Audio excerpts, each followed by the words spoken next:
대만에서 공부를 하고 있는 요한스 누님. 누님의 이름은 루시.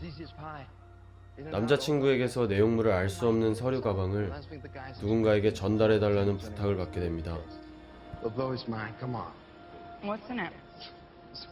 구체적인 설명도 없이 알 수 없는 부탁을 막 들어주는 그런 쉬운 여자가 아니기에 당연히 거절합니다. 막무가내로 가방에 연결된 수갑을 채워버리는 상남자 남자친구 덕에 쌍욕을 하며 별 수 없이 약속 장소로 갑니다. 약속 장소에 도착해 가방을 전달하기 위해 미스터 장을 찾습니다. 하지만 갑자기 나타난 깡패들에게 남자친구가 총에 맞아 죽게 되고 절망에 빠진 루시.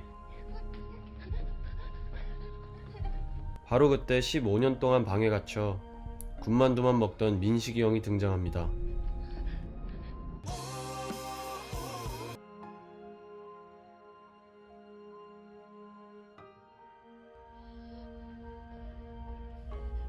미스터 장과 함께 가방과 물건을 확인한 뒤 루시는 어쩔 수 없이 미스터 장과의 일을 함께 하는데 동의하게 됩니다. 내가 너한테 일거리 하나 줄게. 그 일은 바로 이 의문의 파란 알갱이 파우치를 운반하는 것입니다. 이 알 수 없는 물질은 CPH4라는 성분의 합성 물질. 태아의 성장에 필요한 엄청난 에너지를 제공하는 성분으로 뇌를 비롯한 중추 신경계와 골격을 형성하는 등 세포 분열과 새로운 에너지, 그리고 생명이 탄생하는 데 중요한 역할을 합니다. 이런 어마어마하고도 위험한 성분을 인공으로 합성하는 데 성공한 민식이 형과 그 조직은 이 위험한 물질을 루시의 뱃속에 넣어 꿰매버립니다.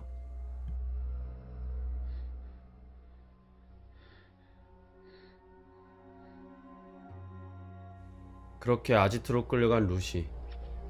자신을 성추행하는 양아치에게 저항하려다 수차례 복부를 걷어차이게 되고 그 어마어마한 양의 CPH4가 몸에 점점 흡수되면서 초인적인 능력이 생기기 시작합니다.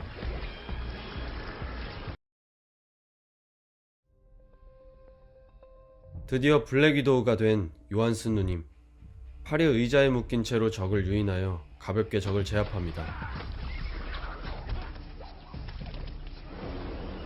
신체 능력이 향상된 요한스 누님은 민식이 형을 제일 먼저 찾아갑니다. 시간이 지날수록 스스로 뇌를 사용할 수 있는 범위가 넓어지고 계속해서 향상되는 루시의 능력.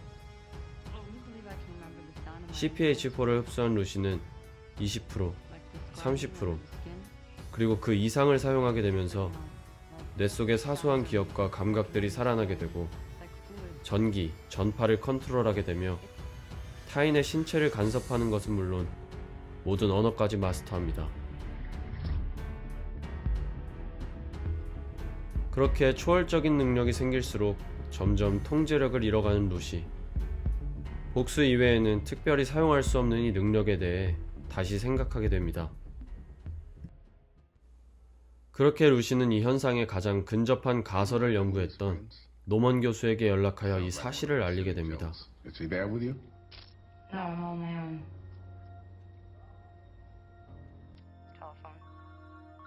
처음엔 이 사실을 당연히 믿지 않았지만 능력을 직접 보여주자 교수는 당황하게 됩니다.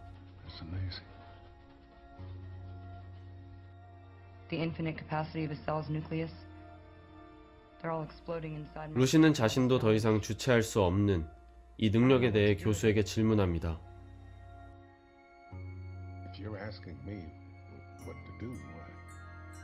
연구는 해왔지만 그저 상상 속의 이야기였던 확인할 수 없는 미지의 영역.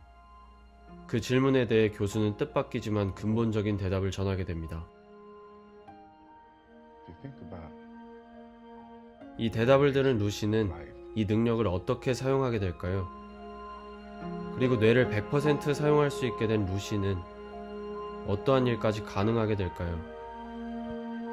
영화 루시는 2014년에 개봉한 영화로 레온과 제5원소를 만든 세계적인 감독 릭배송이 연출하고 배우 최민식이 캐스팅되어 화제가 되었던 영화입니다. 과학적으로 심도 있는 내용은 나오지 않을 뿐더러 CPH4는 실제 물질이지만 영화의 설정과는 전혀 무관한 물질입니다. 게다가 뜬금없이 인체 변형이 가능해지고 염력을 쓰는 등 생각보다 빠르게 진행되는 스토리와 연출 때문에 다소 황당하실 수 있습니다. 하지만 충분히 그럴 수도 있겠다 라고 재미있는 생각으로 가볍게 보게 되면서도 인간과 우주를 완전히 이해하게 된 루시가 인류를 바라보는 모습과 세상처럼 또 다른 차원의 존재가 바라보는 우리의 모습은 어떤 모습일지 생각하게 되는 영화였습니다. 인터스텔라급 과학적인 이야기나 짜임새 있는 흐름과 연출, 환상적인 CG는 기대할 수 없으나 재미있는 상상력, 그리고 헐리우드 스타 스칼렛 요한슨과 대한민국의 자랑스러운 배우 최민식의 호흡을 동시에 볼 수 있다는 것만으로도 충분히 재미있는 영화입니다. 그리고 우리는 어떤 존재인지에 대한 근본적인 고찰, 또 어떻게 존재하게 되었는지 생각해보게 되는 깊이 있는 영화가 되실 겁니다.